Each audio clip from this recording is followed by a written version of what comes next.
Hello and welcome back, everybody, to vidIQ. Welcome back. My name is Dan, and we have a whole bunch of stuff to talk to you about today. We have some very interesting YouTube news stories to get to, as well as a whole conversation about doubling your subscribers. We're going to tackle this as a topic. We want to have a deeper discussion about it, and we're going to want to hear from you as well. So as we're going today, if you think of any questions, just kind of write them down. We will get to a Q&A kind of portion, and we will hear from you. Joining me today is Rob Wilson. How's it going?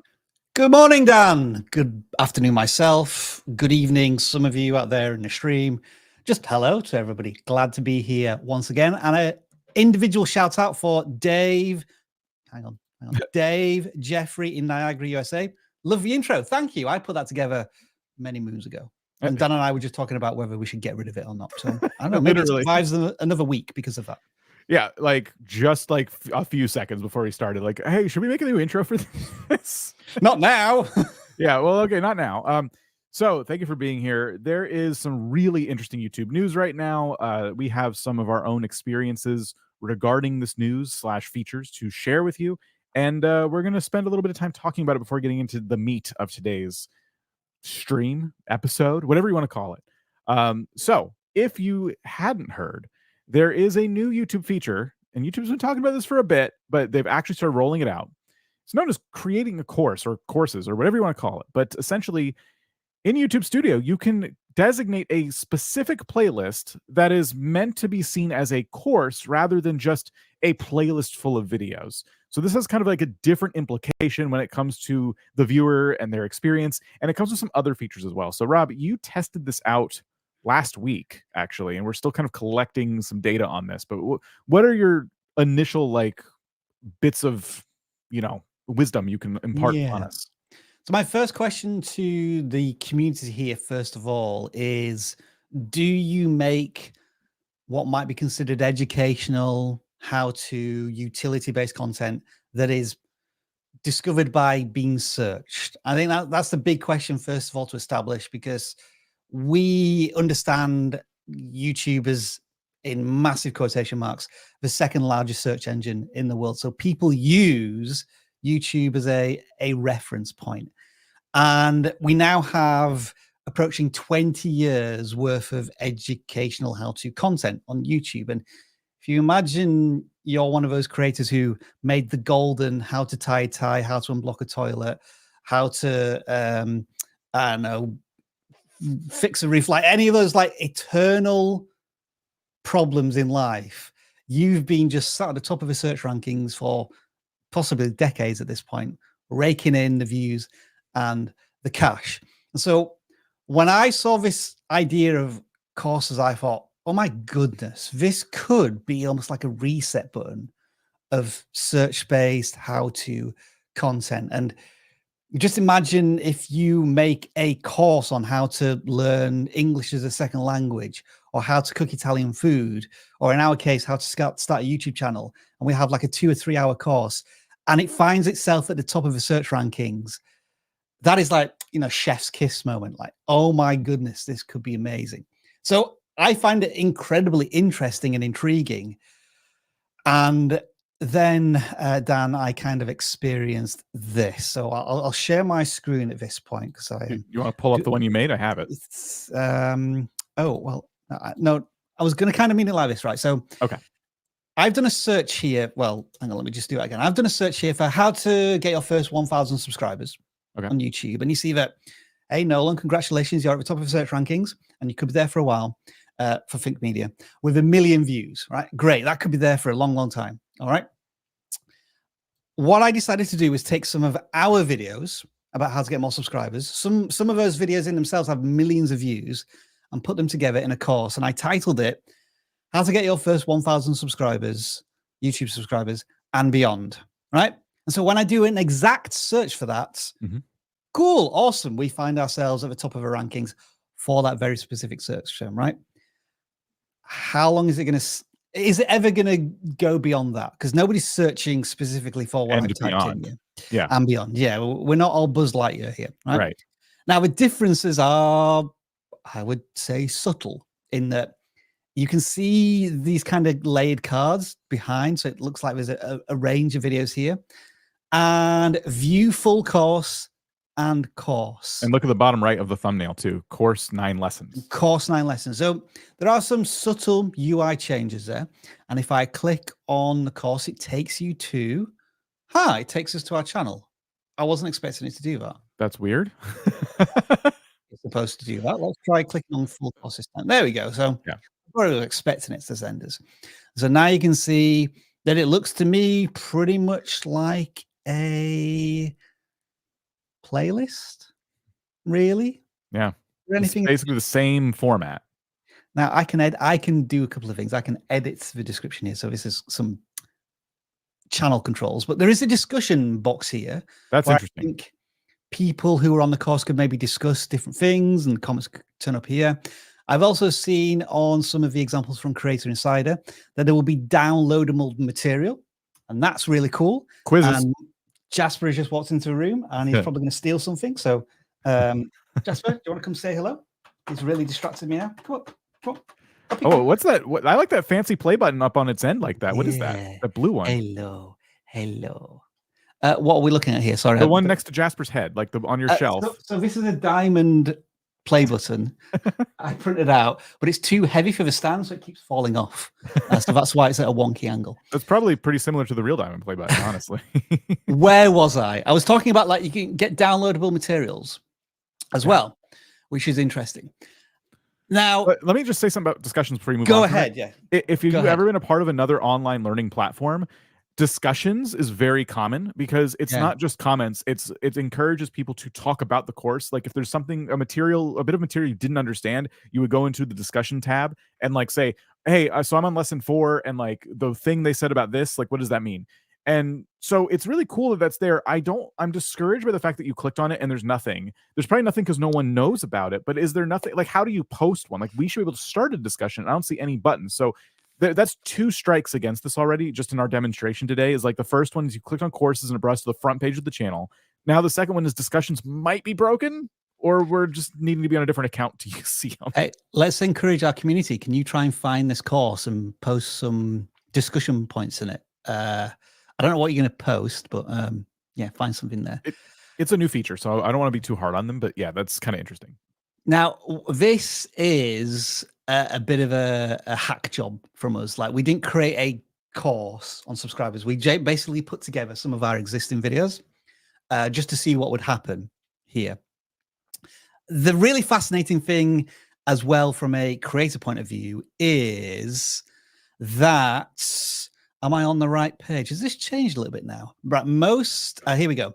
Courses that are available for $0 might feature ads and be available globally, but you can buy courses, one-time payment courses. So I assume that in the future, as a creator, you can make a course and then put a fee against it. So now we're into Skillshare, Udemy, Masterclass type of territory here. YouTube is muscling in on their business, which is really interesting. I don't know how to make a course chargeable because let's just say this is where it is for us in our studio. We can click here, we can click new course, and that's pretty much all we can do. Like, we can't set a charge or anything. We can write a title, description, and then just add existing videos. So how complete this tool is at the moment, again, I'm not sure.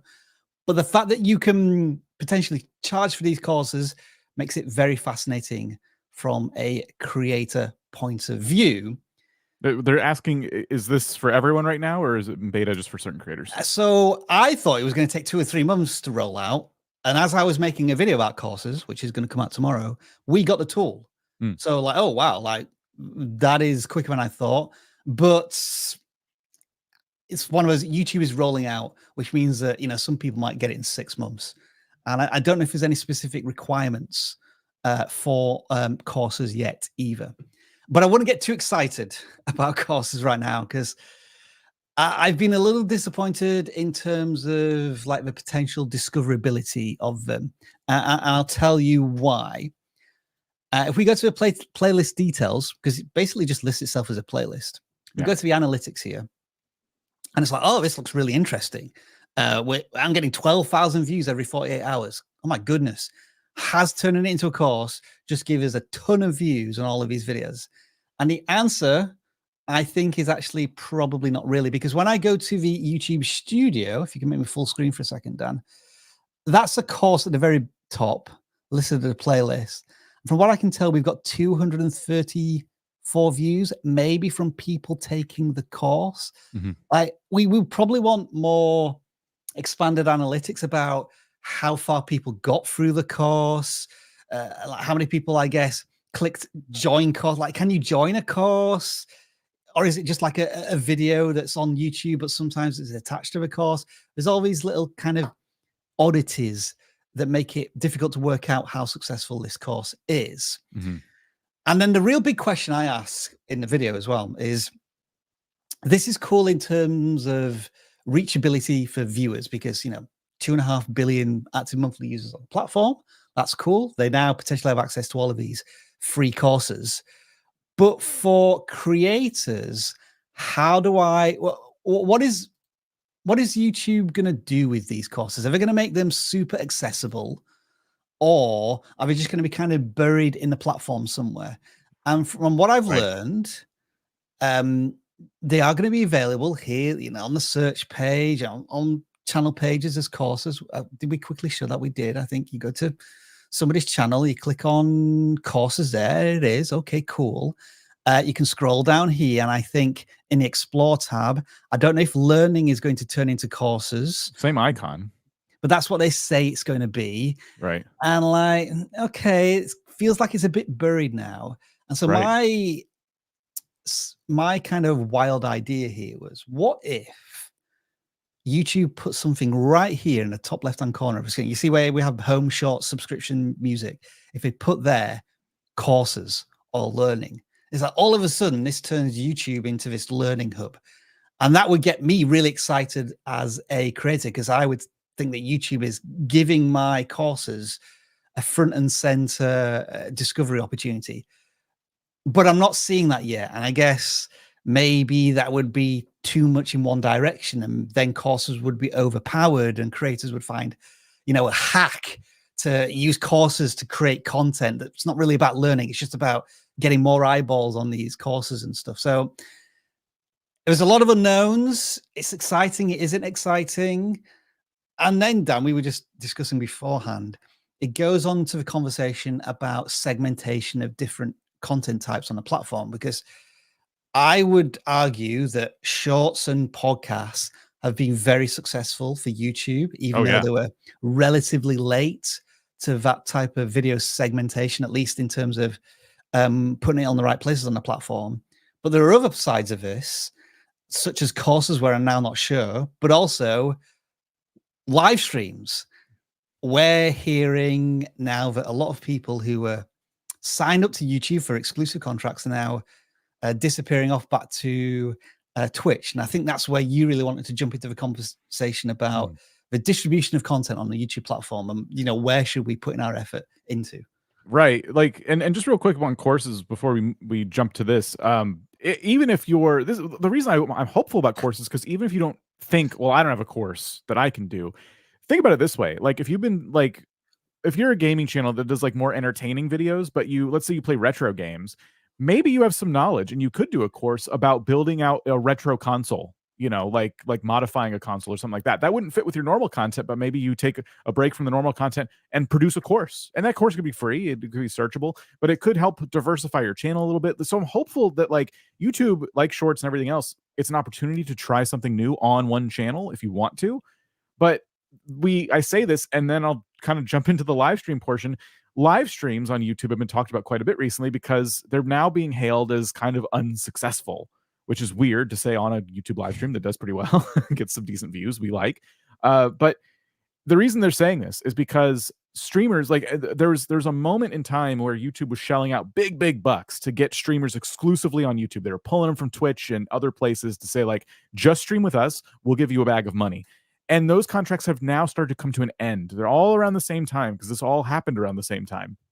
And as soon as those contracts end, these big streamers are going back to Twitch, or they're multi-streaming on the two platforms. And the conversation now is, was streaming a flop? And this is like the reason I bring this up in context of like courses is because we're seeing, just like we brought up, YouTube courses is very similar in the sense that it's slightly buried. Let me pull up youtube.com again. I thought I had this up. I'll just, bring up the same tab that Rob had opened a second ago. Like, for me right now, it's home, shorts, and subscriptions, and I imagine YouTube Music if I was on the admin account. So these are all very easy to find. You scroll through the feed here, it's going to show us shorts any second now. Like, they're really like pushing all kinds of stuff that they want us to see. Live streams, if you just wanted to see, I want to see what live streams are available, all the way down here. Live, there it is. Or you can click on gaming and then find individual sections with live streams and stuff. So again, kind of buried. If this, for me, this is courses, not learn. Very interesting. Oh, click on it. Let's have a look. Wow, featured courses. I don't know how. My head is exploding right now. Okay. How do we have this on my browser but not yours? So that is interesting. This is an exclusive, everybody. Okay, so they are planning on making this course tab. It's just rolling out slowly. I have it. Rob doesn't. Oh, look. So we've got some paid courses here now as well. So can we click on one of them? Oh, wow. Pay to watch. Okay. So what happens when we click on it? Let's hope it doesn't ask us to actually. Let's hope it doesn't automatically shut up and take my money. No, it already billed us. We clicked on it. That was it. So where do we go then? Can we go to different chapters? It's letting me watch this. Oh, here we go. So the first one's free. Right. So click on the next one to see what happens. Video requires payment to watch. Okay. Well, where's the pay button? How do I do that? Huh. How do I pay you? Is it join? Click join. I know that's usually memberships, but subscribe. But take my money. Well, there we go. Okay. It's rolling out slow, everybody. Don't worry. It'll be fine. All right. So my point about live streams is people are criticizing live streams for being... one more thing. Sorry, Dan. I'm curious. Can you go back to the course and go to the second video? I want to know how many views it's got. So go to this course. Yeah. Click on the second video. And then the second video. It says 3.5K views a year ago. Ah. So Marina did the same thing. Turn that into a course. Right? Yeah. Took the other things that were maybe on like a paid members only page and made them into a course or something. Okay. Okay. So that's really interesting. More on courses as this develops. We'll keep an eye on it. Live streams are similarly buried. And this is the last part of our conversation before we get into doubling your subscribers, the main conversation for today. But I just want to bring this up is like the topic of discussion right now is like, were live streaming a failure? And I don't want to say categorically yes, because if you build up a following on YouTube, it will push live streams. Like the channels we're subscribed to are showing us live streams. And then if you go home and someone's live that we regularly follow, they'll be here on the front page oftentimes. So I don't want to say that live streams on YouTube were a failure, but it is interesting. Like here's the difference to me. Twitch is great if you are an individual creator who just likes live streaming and videos are like second fiddle, right? This platform is more tools when it comes to live streams, and the discoverability is better in the sense that if you want to find individuals, if you're browsing live streams, Twitch is a great place to browse live streams. But if you want to find something specific, YouTube, I still think reigns supreme in that case.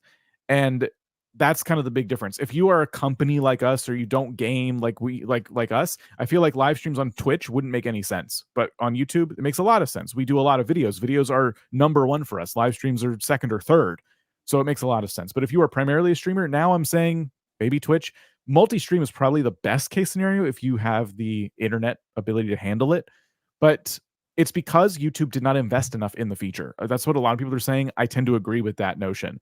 YouTube could have done more, but at the same time, YouTube, how much can you really cram onto a homepage of a website? You know what I mean? Before it's too distracting. YouTube has spread itself really thin as well. And it's just that there's no better, streaming platform, in my opinion, than YouTube, that like they have such a monopoly. They are going to be, it's going to be difficult to compete, even if they spread themselves thin. But yeah, it's been very interesting to see like YouTube continue to add new little platforms within its mega platform. And it's interesting to see how much they invest in those things. So our course is the same thing. Are we going to get like a little bit of support for them until YouTube considers them finished and then they just walk away and work on their next thing? Will someone be in the background maintaining it? Because I feel like they trickled out some updates for live streams. Like eventually we got polls, and I put one up. We'll reference it in a minute. But yeah, like they kind of stopped after a while. We haven't gotten a live streaming update of any kind in so long. Meanwhile, over on Twitch, if you are gaming, especially, like there's so many tools. The API is wide open. You can do all kinds of cool stuff. So it's been very interesting to see YouTube kind of like transform as a platform and see where they could use improvement and see the things they've done well. 2 more quick thoughts, Dan, before we move on. If you can just bring up your screen again and go to our course, I just want to thank the people who found the course and have now posted some comments on it. So, I mean, Dan, if you're on the YouTube, not in the studio. Okay. So yeah, if you go there, courses, and then click full course.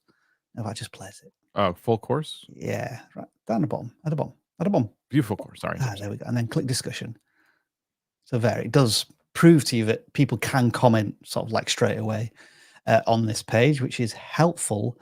And also the other thing I would just ask people of is, can you go to the homepage of YouTube and then find the courses link down the left-hand side if it says courses for you? And then I'm curious to know what your first results are on the featured courses. I'm curious, like, are we a featured course, like genuinely a featured course, or is it being influenced by the fact that we're on the vidIQ account? Right. And I've clicked on this page several times for testing purposes. Yeah. Let us know if you are seeing us as the featured course. You probably are, because you watch vidIQ. You're here on a live stream, which means you probably watch us pretty regularly. So it probably, I imagine, for our live audience. But if you're watching this after the fact too, especially, like, leave in the comments if we are or are not showing up as a featured course. So that is courses. That is the first topic of the day done. And we want to get into today's main discussion, which is doubling subscribers. This is something we talk about all the time. We referenced it in a video recently, and I thought we could dive a little bit deeper into topics surrounding, doubling subscribers. So we want to just ask you outright, how many subscribers do you have? And when you post that number, tell us if you're happy with the rate of growth. Give us, like, I have this many subscribers, and a thumbs up or a thumbs down. And I'm saying that because I want to get deeper results into the poll I posted, which was, I'll bring it up here. It's going to be kind of hard to see because YouTube, for some reason, gives us light mode polls and dark mode. Not really sure why, but it's right here. How did your channel do in August? 30% of you said 1 star. You're not super thrilled about how you did in August. 2 stars is 25%. It's pretty split, but the majority do say 1 star. Congrats to the 4-star folks. Here we go. We're getting some thumbs down. I'm assuming they're not super happy with their growth, like the rate at which they're gaining subscribers, which makes sense. We did say, hey, here's a live stream about doubling those. So we want to go into tactics, but we want to make sure we're giving you good, solid advice, because something I'm still seeing out there, and I don't think this will surprise Rob. It might surprise some of you, because it surprised me, because I thought this was like a dead practice. Sub for sub still exists. Like, it's very regular, and the place I'm seeing it now quite a bit is Threads. There's Threads. Yes, there is. I thought that was the heavenly place of social media where nothing ever went wrong and nobody argued, and well, here's it was just nothing but value there. Everybody sub for subbing is very happy. Yeah, I guess so. They're not being, but one of my most popular threads now was basically me calling it out. Like, don't do this, and I think the comment was, some comments I got, it felt like I was being genuinely helpful. But yeah, it's still something people are doing, and it's against YouTube terms of service. And also, you're not getting, like, it's just kind of like if we do a channel review, for example, people hope that their channel being on a bigger channel means people will come in like, oh, I've never heard of that channel before, let me go subscribe to it. That doesn't do anything, even if it happens, but it doesn't, because people are looking for certain, like, specific types of content. So Rob, I'm going to put you on the spot. First thing, like, someone comes to you and says, I want to double my subscribers. What is the first thing you do? What do you hit them with? Did you freeze? The first thing I say is my computer has just literally done its weird thing where everything crashes. You're good. Am I back? Yeah. Okay, that was a really... Oh, no, it's still sorting itself out. The first thing Rob says is, leave me alone. I'm trying to fix my computer. Yeah. None of the windows are working right now, but you can all hear me and I can see myself. What was the question? What, someone walks up to you and says, Rob, I want to double my subscribers. Sub for sub is not working too well. Yeah. So The first thing I typically would say to this creator is like, why do you want to double your subs? And I would guess typically the answer revolves around the requirements, monetization, 1,000 subscribers. I'm curious how many people, once they have 1,020 subscribers, are now itching to get 100,000 subscribers immediately. You know, probably some are, but they realize there's quite a big distance between those two milestones. And so maybe they lose like immediate interest in subscribers. I just saw a comment come up there, which was essentially saying that if the only goal is to get subscribers, then typically they are very hollow, empty subscribers, because a subscriber is zero guarantee that that person is ever going to watch any of your videos ever again. And what I find more likely is that somebody watches one of your videos, doesn't press subscribe, and then in like 2 days time, like at the start of a brand new YouTube session, they see your new video on the homepage in one of the top slots, and that's the critical moment. If they click and watch that next video, then chances are you are, in theory, subscribed to that channel, because YouTube is going to continue recommending that content until like you don't click on those videos and you lose interest. So I want to pitch the same question to Travis, who is actually about to join us here. So hello, Travis. Hey, yo. Hey. How it goes? Yo.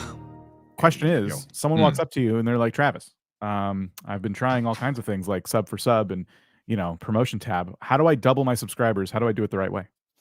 I would say, who are you and who sent you? Get out of my living room. Yeah. How did you find me? How did you get in here?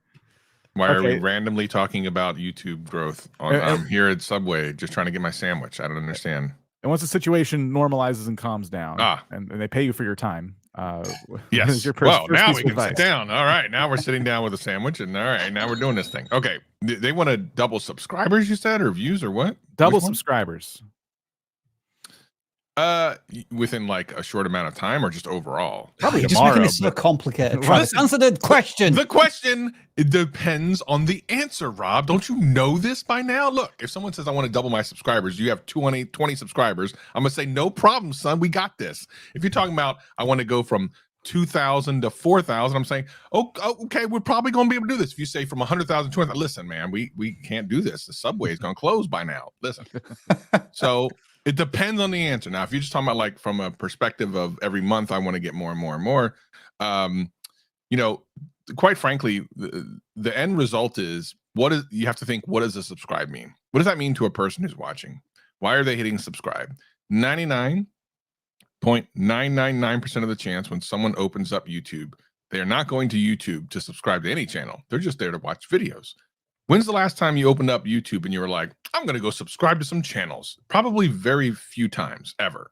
So you're taking someone who's going there just to watch something and then changing what they went there for because they're so impacted by your content. You have to remember that. Most times people will watch your channel or videos 7 to 10 times before they'll subscribe. Very often that's the case. So a series would help. Obviously, if they have to watch more of your content because they start to like it and they want to subscribe, getting something in a series would be helpful. Secondarily, you've got to make yourself stand out from other people, because why should I subscribe to you over anyone else? So if there's something specific about the way you do the content and I can't get that anywhere else, I'm more likely to subscribe. So it's just these little things you have to pull on if you really want someone to hit the subscribe button. But you know, the funny thing is, over the last couple of months, I've been seeing a lot of channels with quote low subscriber numbers, but with incredible views. And depending on how you look at it and what you're trying to accomplish on your channel, I would actually rather have less subscribers and more views. But again, it depends on what you're trying to accomplish. I think that's really the message here, that you'll always hear us talk about subscribers, but really, like, when you sit down and hear us actually talk about it, we're like, hey, subscribers, yeah, we get it.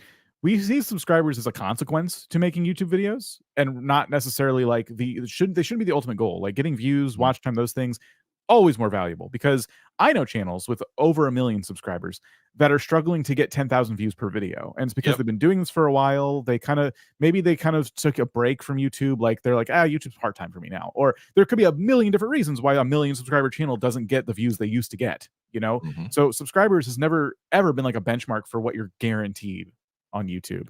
You know, funny you say that.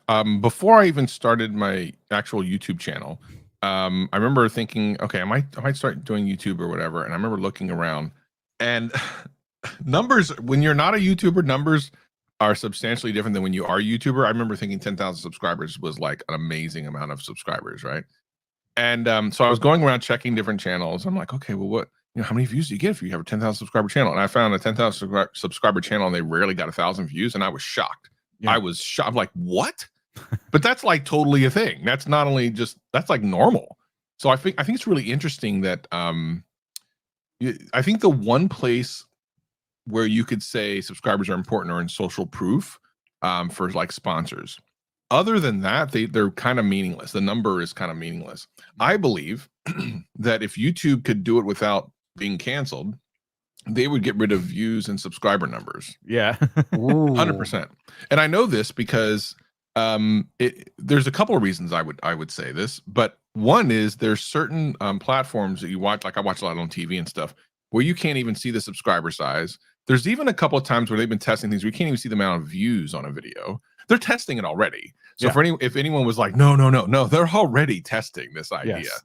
I don't know if they're ever going to pull the trigger, because I think that the backlash would be too immense, but I would totally be for it. And I know, again, might be a hot take. People are like, why would you want that? Think of it this way. If your video was completely judged by the people who are watching only by the thumbnail and title, and not by how many views or subscribers you had, I bet you'd like that, wouldn't you? Even playing field. A very even playing field. I just think people don't think that deeply into it, and their instinct is like, no, I want to. No, actually, most creators would benefit from a situation like that, but they just don't think about it. It is what it is. I'll say something really blasphemous. It could also be the thought of like, what if politically speaking, we can't do views anymore, because there's a lot of conversations right now about what social media does to a young brain. And that's all, in my opinion, it's all clout based. It's like, if you get a lot of views, that's something you get to like sit on and go, I am a very successful person with lots and lots of views. And then there's other people who are envious of that. And it kind of weighs on you mentally. Have you ever been in a situation where you're like, this person has more subscribers than me, and you're comparing yourself to them? You know, you shouldn't do it, but you're still doing it anyway. And it's really bothering you that like, I make content that's better than theirs, but they have more subscribers and more views. So if you could see the views and subscribers on your end, but no one else, because just like the dislike button being gone, you could see how many dislikes you get, but no one else can. It could create, I don't want this to happen, by the way. I'm just being very clear. I still like seeing views on videos. I don't want this to go away, but I'm saying you can see how YouTube would get to this. And especially if they want to protect themselves from, a future where, politicians are cracking down on them and saying, you got to do something about the mental health problems that this is creating. So I don't know. That's just me.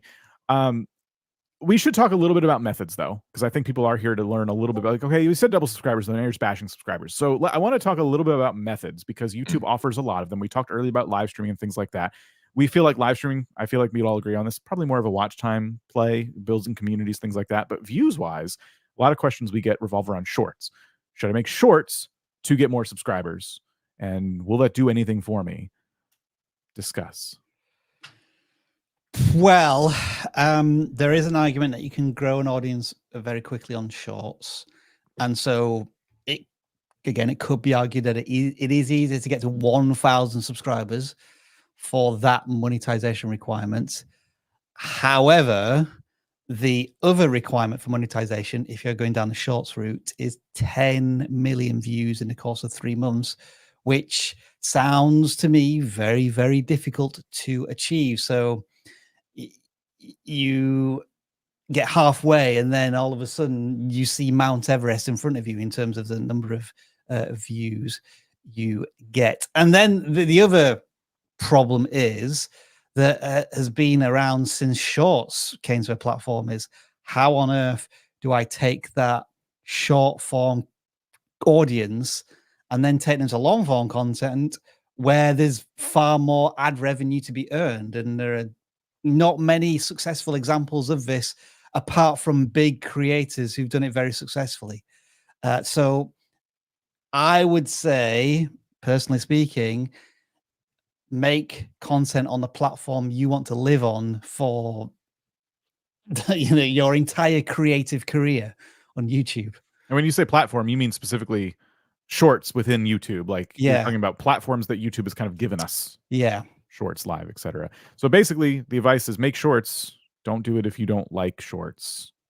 Fall in love with making YouTube shorts and then think about the requirements necessary if you want to monetize. And something someone asked, I kind of set the comment aside. Toilet Seat wants to know, what do we think of vertical streaming? I called their name out because I think it's funny. I think it's an interesting little foible of YouTube. I'm just saying foible because I like saying it, foible.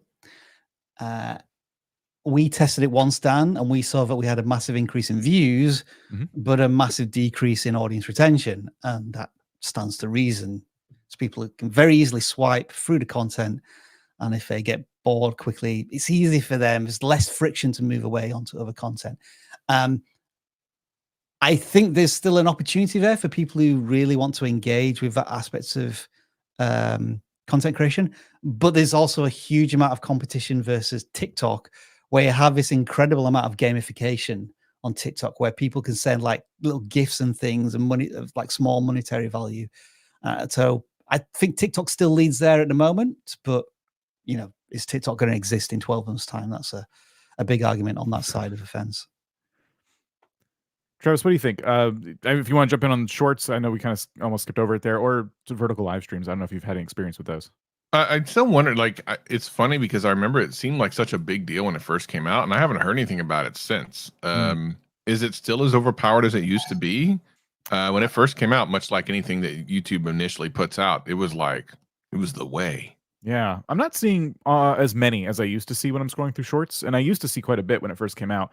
But I am seeing people talk about it again. Threads. I'm spending a lot of time on there, and just yesterday somebody posted and said, "Hey, vertical streaming, don't sleep on it." And they had, I think their peak was like 56 viewers, which for them was like a big deal.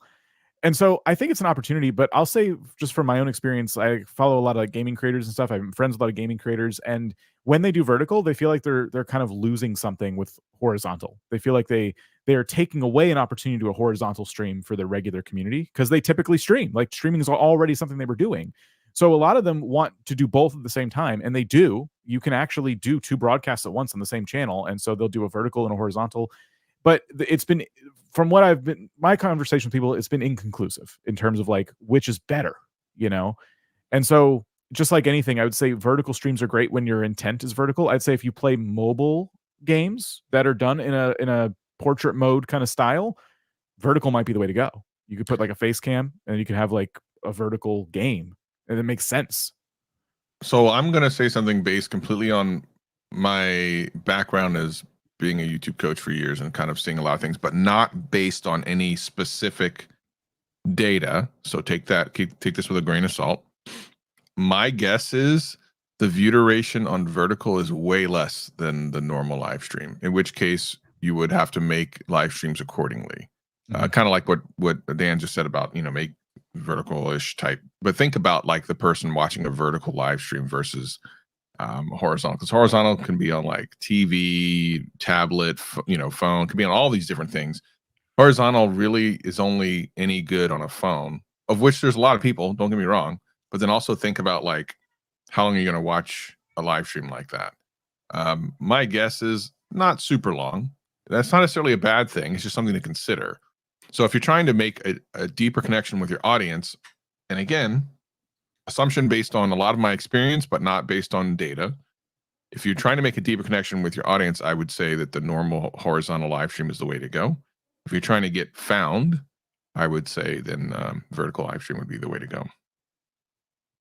I did notice an uptick in subscribers when I was trying them. It was interesting.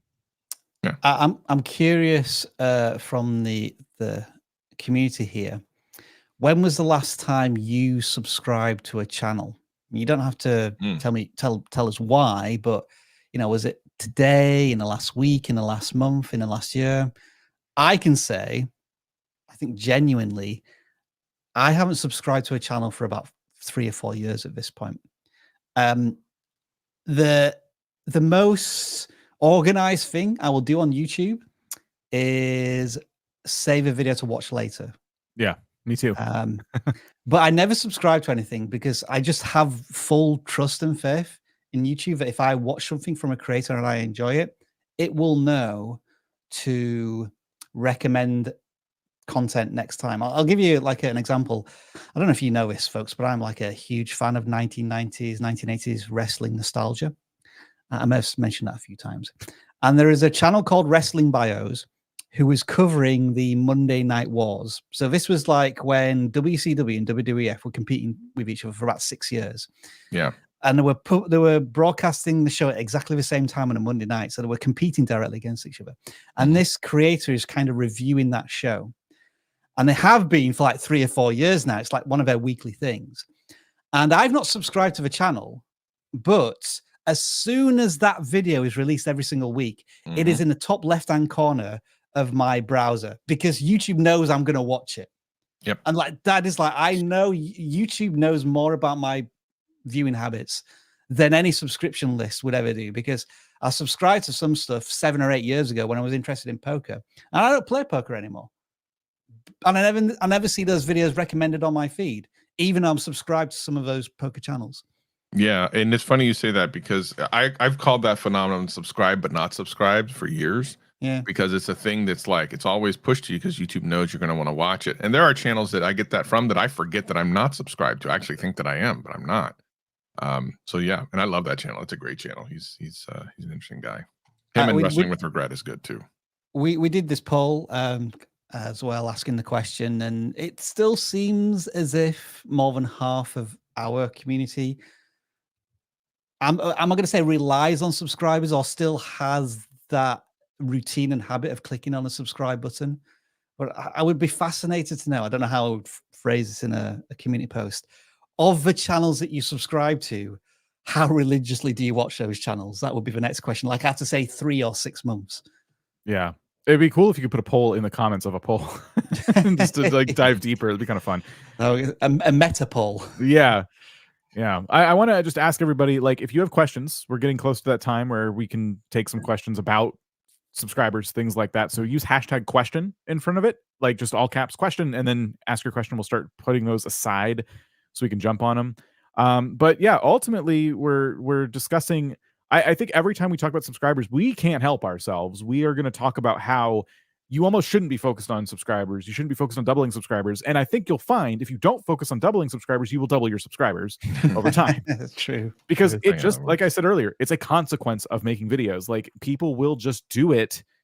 Those who do subscribe to things, they will hit the button if they feel like, hey, I like this person. And it's just about giving them a reminder once in a while. Just, by the way, if you like what I do, hit subscribe. I'm trying to experiment with cheeky ways of asking, like putting subscribe buttons in random places in the video, just kind of like interrupt, do a little pattern interrupt and go like, oh, what, oh yeah, I guess I could subscribe. Sure, whatever. But I don't like the cliche, ill thought out animation that pops up in the corner. Subscribe without no reference at all. I like doing it in funny ways. And if you can make people laugh, make them remember it somehow, I think they're more willing to click on it. So it just comes back to that advice of just like make content you enjoy, make content that has like is good for your audience, make content that follows trends that aren't just, oh, I saw this trending on Twitter. No, like trends meaning like if you're noticing in your niche that people are making longer videos and they're successful, maybe you should experiment with longer videos. If the thumbnail advice we typically give isn't working in your niche, you should be following what is working in your niche. It's just those things you can do, those healthy things you do for your channel to grow it naturally, and try not to worry so much about that number at the end of the day. Speaking of subscribers and our lack of interest in them, can you see that we have 1.94 million subscribers, and our aim is to get to 2 million subscribers by the end of the year? Can you please subscribe to the vidIQ channel? I've said it specifically like that so we get the little animation button underneath the video. I don't care, except that I do care. So make it happen. Why do we care? We do care. Well, we shouldn't care. We know we shouldn't care. We have some supers, we have some members, we have some questions coming in. All right. Tuna No Crust Garage says, is there a way to have successful channels with multiple topics / niches, or is it really necessary to have a channel for each topic / niche? So this varies on what you consider successful. First of all, I know a lot of things when people are, well, why don't you just, there's never really a straight answer to a lot of these things, because you could say, yeah, look at the, insert big YouTuber. But if you ask that person if certain videos of theirs do well, even though you might think they do, they're like, no, that's a trash. I can never do that again. Case in point, there's a guy that I watched that I remember him saying in a video, oh, I can't do these certain types of videos anymore because they don't perform well. And I remember liking them. So I went back and looked at his videos, and each one of those got over 100,000 views. And to him, that was like, nah, bro, we're never doing that again. So, if you're just saying, when you say successful, I think it's a very loaded word. Having said that, the best way to accomplish something like this is to be the niche. Because if you are just another Minecraft channel or another baking channel or another sewing channel, and they can get that information anywhere, then you will be a lot more susceptible to doing like something new and it just tanking. But if people are coming for you, and the only place they can get that is on your channel, then you're much more likely to have a wider variety of topics work on your channel. Perfect answer. I stumbled across a channel today actually called Any Austin. Has anybody heard of this channel before? They're a gaming channel. And what it looks like they do is they look at the infrastructure of different video games. So like you'll get an idea from the titles. Do Liberty City's power lines connect to anything? I saw this video pop up. So this is a person who's played Grand Theft Auto 4 and tried to work out if any of the power lines go anywhere. Where do Hyrule's rivers go? So they've played Zelda, and like they're saying the rivers don't connect to any oceans. So how does that work? What is Windhelm's unemployment rate? What game is that from? Skyrim? Skyrim. I've seen all these videos pushed to me at one point or another. How do Fallout's NPCs get home? Right. So he's played like 4 different games there, but his topic there isn't necessarily, well, his genre is video games, but his topic is investigating, I don't know, real life infrastructure and society within video games. Yes. That's quickly I'm forming this idea. Different channel. I saw some guy walked around and followed the police in Grand Theft Auto. See what it would. So yeah, I think that's what a cool idea for like games. So yeah. It's so what we're saying is like that is in itself a niche. What they've done is created a through line for all of their content. It doesn't matter what game they play. It matters if you've heard of the game. I think that's important, and it matters how they're playing the game. In this case, they're not really playing it; they're investigating it, and so that's their whole pull. I love that. Now, don't do that in real life. That's stalking. Don't do any of this in real life. No, don't do that. The power lines do go somewhere, and you're not allowed to go there. Yeah.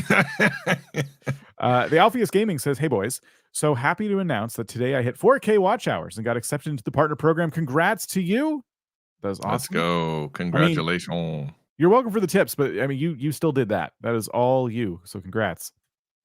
Oh man, Gib, y'all got this. Keep on keeping on. Never give up. Thank you for being a member for 15 Never give up. Never surrender.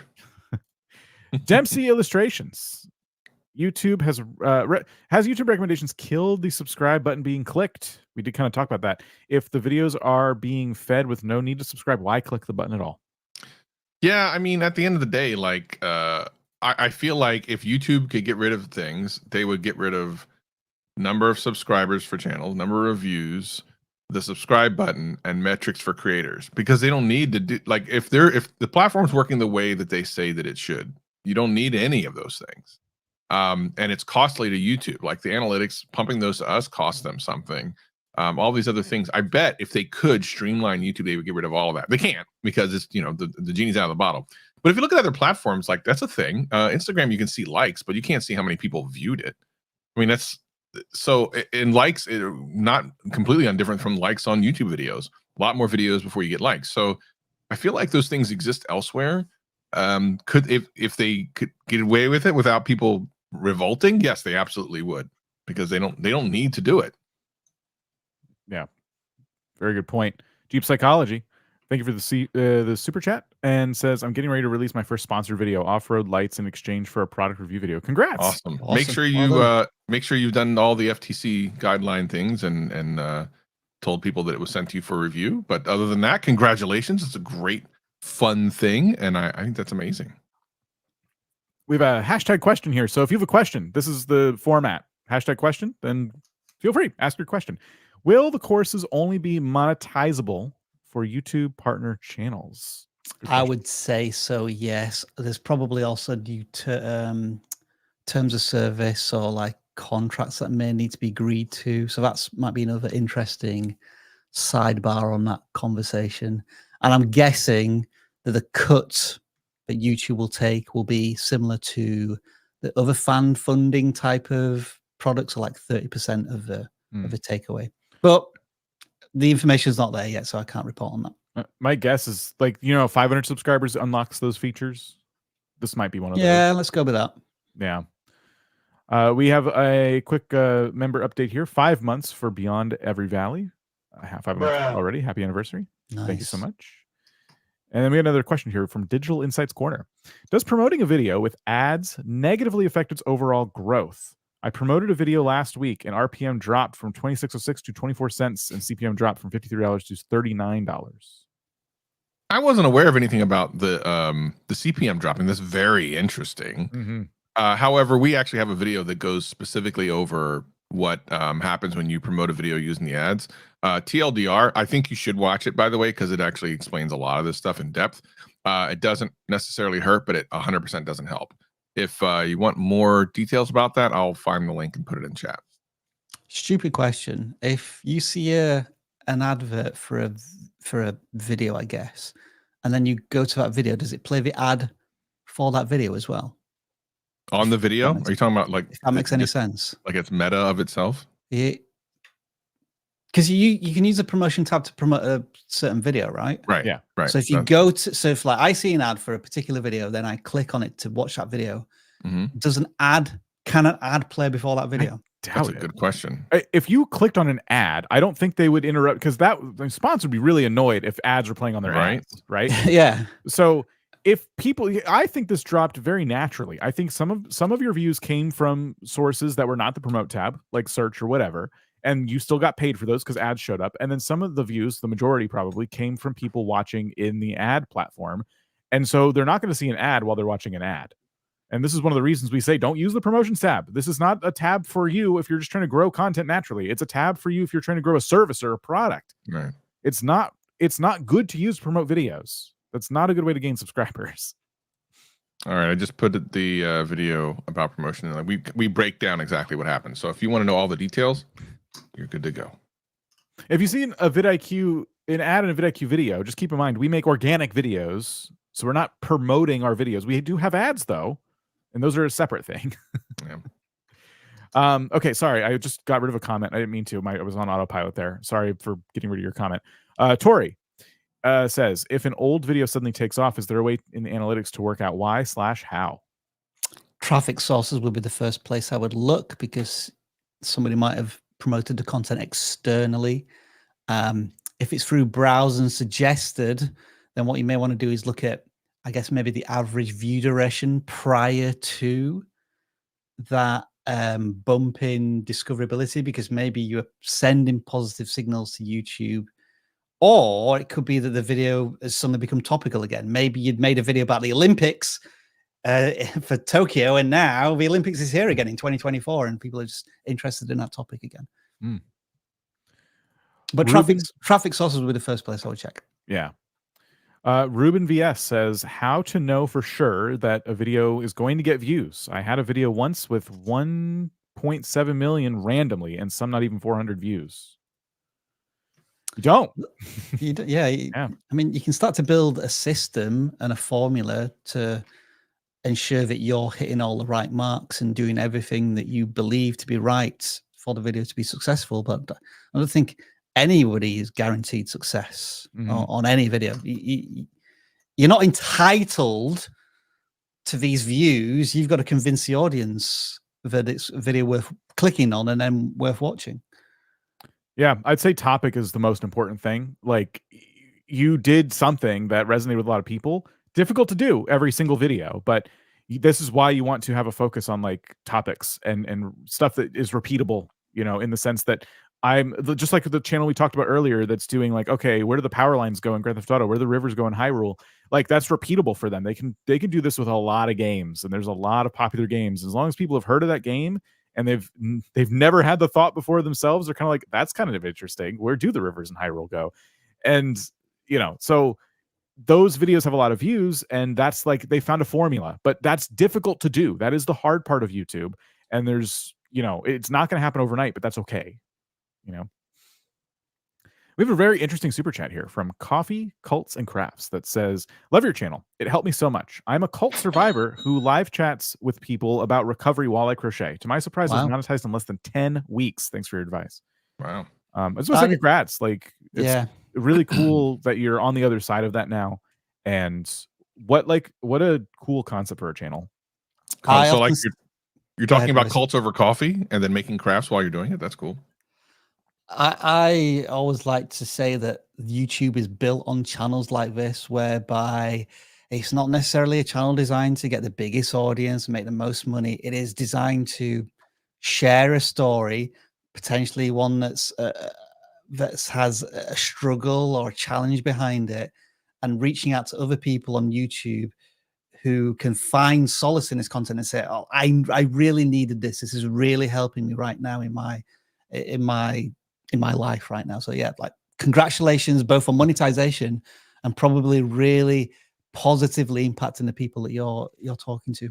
Yeah, this is not the type of channel where we can say, "Oh, why don't you do a channel like, Coffee, Cults, and Crafts?" You can't. Like, this is lived experience turned into a channel full, like a community where people are seeking one another for support and reaching out in a way that isn't repeatable.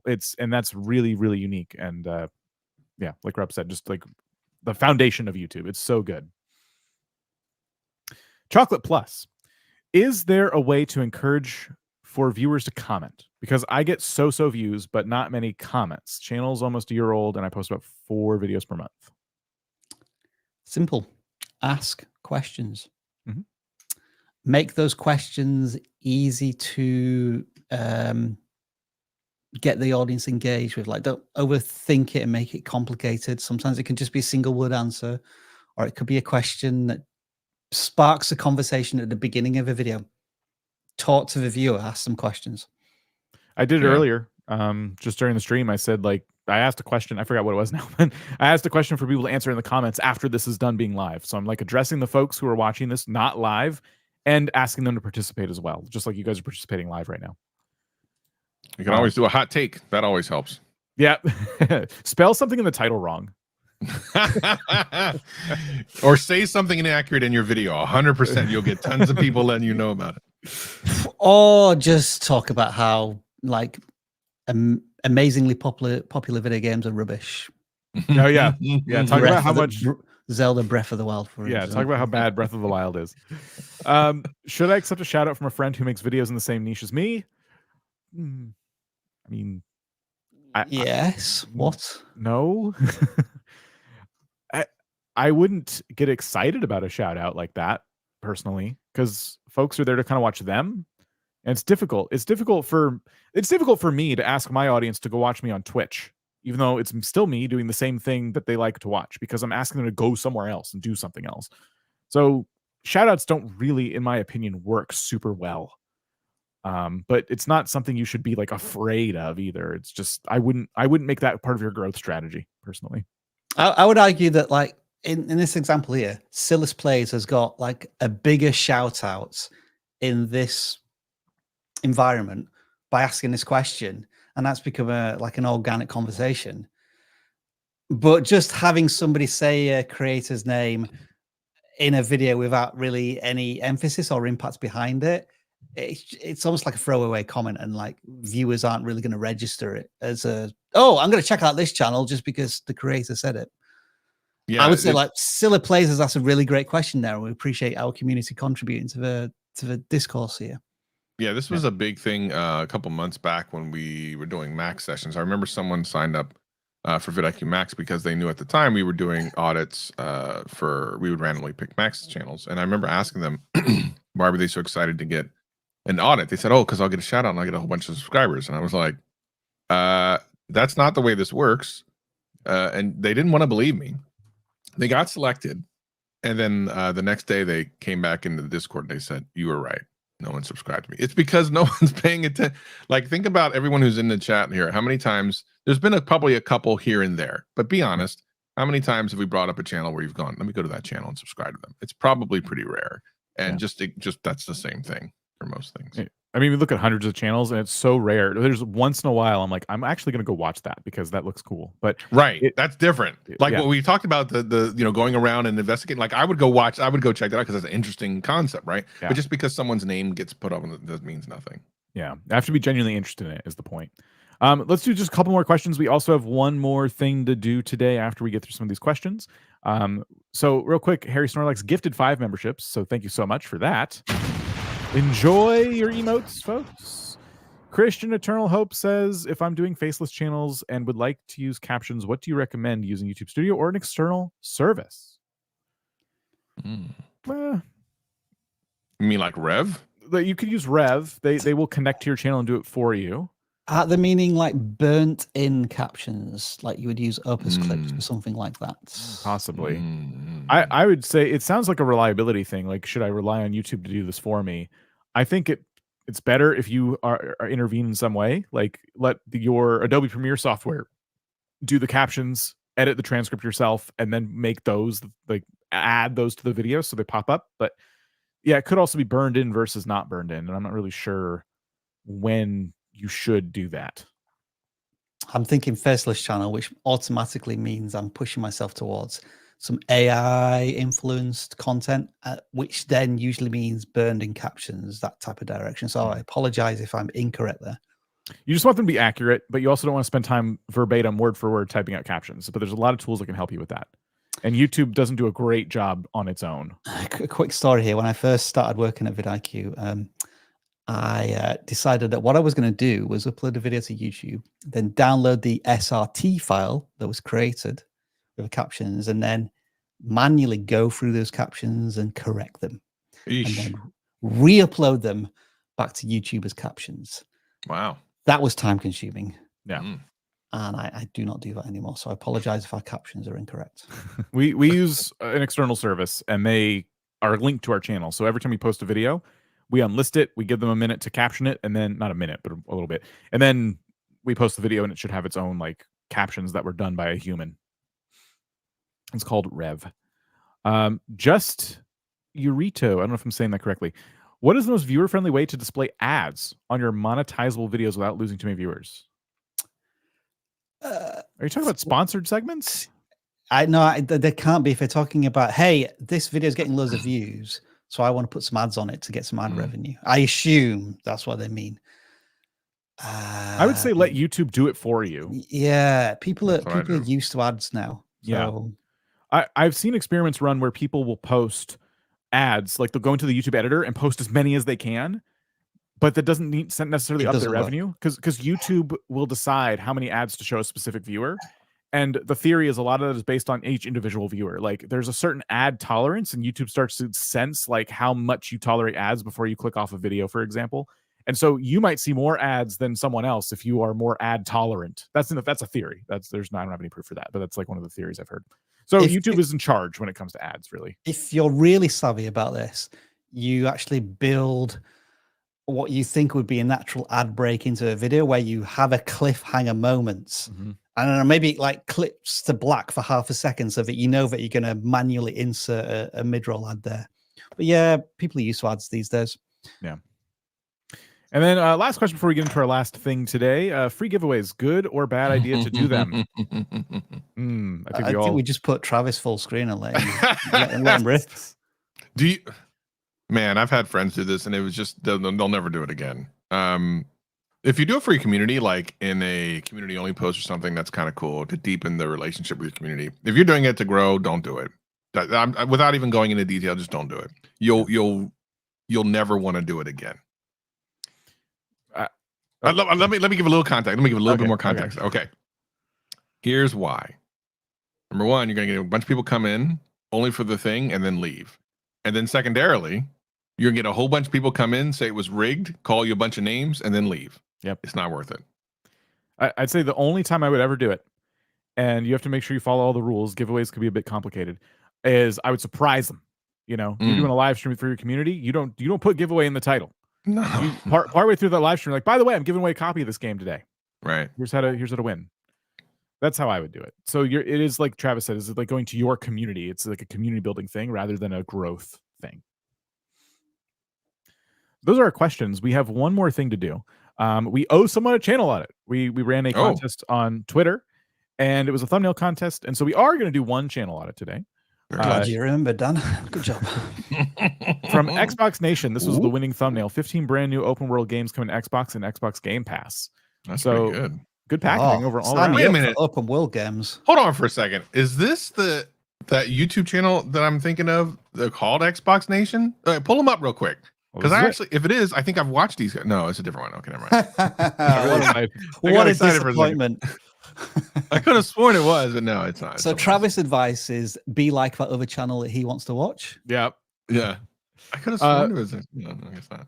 Their banner is boasting news, reviews, and guides, and they have 27,000 subscribers, almost 300 videos now. And hey, news, reviews, and guides is kind of what I'm seeing when I just take a quick look at the first bit of videos here. Lots of views, man. Tons of views for a channel this size. I would say if you're, I guess what we might call a game journalist channel, you're competing against big, well-established gaming sites, and you're competing pretty well because you've niched down onto talking about new games coming out for the Xbox Game Pass. That's what I'm quickly like sales for Xbox. Like that's your niche, and people know it. I also think there's a possibility here that with a little bit of time, if they haven't already been, they'll be invited to like Microsoft stuff. You'd be surprised at how well this works. So case in point, there's a smaller creator that I was working with, Jen and I were working with, and they did, they do like reviews of like comic book shows and stuff like that. And I think they're only a couple thousand views, a couple thousand subscribers. And I was like, have you ever just seen if you could go to like a Comic-Con and as a media? Have you ever even applied for that? And they're like, no, I've never tried it. Why don't you try it? They emailed us 2 weeks ago and say they're going to New York City Comic-Con as a full media member. And things like this for like Microsoft when they do events, once they find channels like this, as long as you're being, you know, fair and not pooping on them, which I don't think you would, because why would you? Sometimes you end up getting like free games or you know, chances to be a part of like media day and stuff like that. Like, and with your views, I can't imagine if you're not already getting that opportunity that it wouldn't be that far from it now, I would say. Yeah, I'm curious to know from Xbox Nation, since you're here. Here we go. I found CTR down a bit lately, hence the thumbnail changes, etc. Okay, I was going to say, is there a specific question you have? Because this is one of those channels where I would hold it up as an example of what to do that's right, but you probably do have some specific concerns. So that was one of them. Basically, you saw CTR was down. I'd say this is a big winner here for you. 13,000 views. Yeah, that's great. 15 new open world games. It is a summer. That might be one reason why they're just not as many people clicking on it. You're now moving into a prime period of game content. I'd say the challenge for this creator is that all their content looks as if it has a very short shelf life. It is updates, it's news, and they are grinding. Like they're publishing videos almost every single day. I'm curious, Dan, can we just watch one of these for like 10, 15 seconds? Because is it just voiceover with game footage? I will tell you because I don't have sound set up today. But okay. Let's see. All right. Yeah, it is voiceover by a human. Yeah. And it doesn't seem like their face cam ever comes up, which is fine. And they are talking specifically about Xbox Game Pass. But yeah, so as promised. And I think so if you have Game Pass, you're following a channel like this to just keep up with like what's going on. And they're doing reviews too. So like what's worth playing as well. So with that in mind, can you just see what the most popular videos are? Okay, so a couple of tutorials and some big listicles from prior videos. So yeah, that one there, that's a bit of an outlier from 2 months ago. 30 best Xbox Game Pass games in 2024. Like what could you do? Like 30 best games still to be released in 2024. That might be like one of those ones that has a bit more longevity to it. I'm also thinking like they could do a complete idiot's guide to the Game Pass. Like, how does it actually work in 2024? Something that maybe has a bit more longevity in terms of contents Well, that they can produce, as well as the daily videos. Yeah, I mean, first of all, daily videos is a grind. Hats off to you. I hope you never burn out from it, because it's a grind. But it's interesting too, because when you're doing news related videos, you get all your views right up front, which is kind of cool. It's like, oh, you feel good about your product. But then of course, if you take 2 days off, you're like, where'd all my views go? Because you don't have evergreen stuff. But yeah, I think this is a great place to be. As far as Xbox content on YouTube, there's a lot of really popular and very successful channels. Some of them do live streams. If you get around to being able to collab with them, you open yourself up to a new audience at some point. Like, just keep grinding this.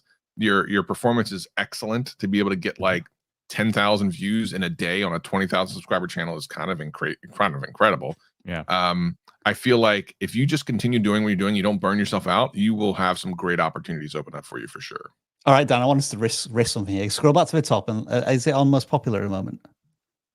Right, no. Go to most popular. Okay. Right, and then can you mouse over? Is a remix button appearing? Yes.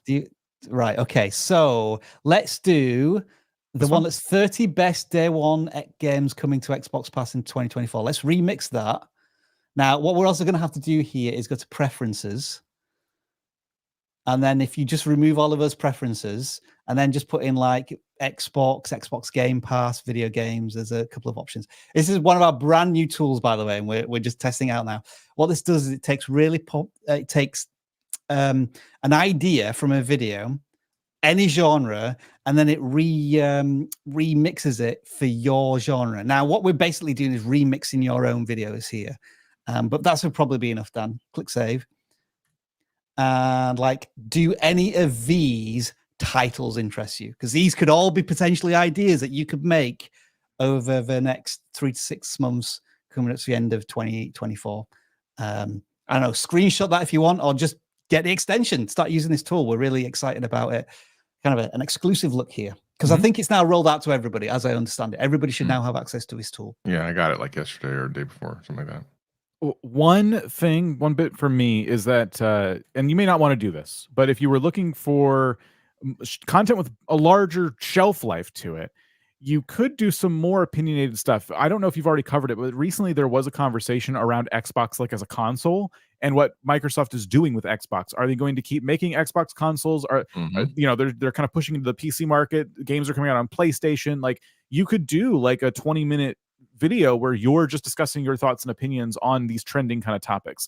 And I say longer shelf life. I don't think that's like evergreen because it's a trending topic, but I do think that it doesn't have as low of a ceiling as like a news video where people are going to like very quickly get up to date on the games coming out, and then they're not going to watch that video anymore. You got to make another one. So certain types of Xbox themed videos could last a bit longer, and they could help your bottom line overall in terms of just your base level of views across the channel, because those in the background are just going to last a bit longer.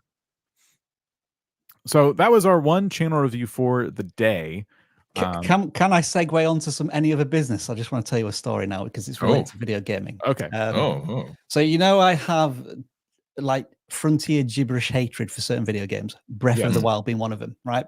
I've been on the fence with Red Dead Redemption 2 for the last week, right? So I started playing it again. I abandoned it last time because one of the things I hate is that you have to travel manually everywhere, right? That drives me nuts. And even if you fast travel, it does like a 2-minute scene setting of stuff, which is really annoying. So I found a cheat, like a life hack for Red Dead Redemption 2. Because what you can do is you can set a waypoint and then you can start galloping and then put it into cinematic mode, right? Why am I telling this story? Go ahead. But it turns into cinematic mode whereby it's showing like different angles of a horse, but it means that you don't have to hold the controller. It literally guides you to the next location. So I've started doing that now and updating my personal journal, because I have had a personal journal for 20 years now, and I write a page a day, and it usually takes 5 to 10 minutes. And I'm finding the perfect amount of time to set my horse to go somewhere on the game, and then I'm just writing in my journal, like, you know, what I did like last week, yesterday, or whatever. And my wife is just looking at me, seeing the screen play to itself and me writing in a book, and she just shakes her head and then carries on watching TikTok. And that is my any other business story for this week. I love that. I love that. The ironic thing is, I just started watching a guy online starting to play Red Dead Redemption 2. So it's funny that you are watching that. It is excruciating. I'm telling it, the game at times is so frustrating, and yet I find myself wanting to play it all of the time when I've got some spare moments. So someone just made a comment, like joking about, like, oh, this is really helping me grow my channel. Listen, I've said this before, but having something else to do that isn't related to YouTube at all, like, this is Rob's time to like unwind. Helps you creatively. It does. Like, you should be unplugging from YouTube and doing different stuff that has nothing to do with videos. So Absolutely. Keep that in mind. If you're a gaming channel, especially, this is very difficult, because for me, like, gaming is one of my favorite hobbies, and also I like to record gameplay. So one of my favorite hobbies turns into a job very quickly. So finding other things to do, taking walks, That is so true.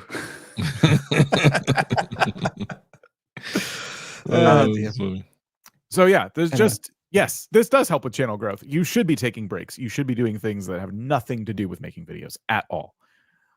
So in any case, thank you for watching today. We'll be back next week. I believe we're going to keep with this format for a little bit. Sure. Let's trying give it a go. out. We're trying stuff out. We're doing live streams that are more about specific topics. So yeah, but tomorrow, no, not specifically tomorrow, but on Wednesdays, usually we do a thumbnail live stream where we look over your thumbnails, your video packaging, things like that. John hosts that. I do not think he's here tomorrow. So, but yeah, typically on Wednesdays, you want to follow us for that. And then Tuesdays, we're here doing this. And then we got videos all throughout the week. Any other plugs before we go? Yeah, let me plug something right quick. Obviously, if you guys are still here and you love this type of talk, we have the Boost, which is podcast channel. I'll put that in the chat. If you love the obsessively talking about YouTube things, both Dan and Rob have both been on. We've had a lot of fun, talked about a lot of great things. I'll put the pink link in here. And if you I saw someone that said they just signed up for Boost. You have access to a private Discord. There's a link that I just put in the chat there. You just connect your Discord to that. Go in there. There's people in there right now that are auditing channels and whatnot. Great stuff. So make sure you check that out. Lots of fun to be had. May I also shamelessly plug that we've been encouraged to start doing more memes here, there, and everywhere. So let me give you an exclusive look at some of the scheduled memes that are coming out over the next few days. I love that. Yeah. That's one of my favorite ones. I love that. Yeah. I think this is my favorite one so far. It does ruin pizza, though. Is that right? Does. It literally does. Yeah, that is, really okay. does. Well, Yeah. we'll find out in the comments. There you go. That's how you get YouTube comments. Pineapple on pizza is disgusting. And fight me. All right, everybody.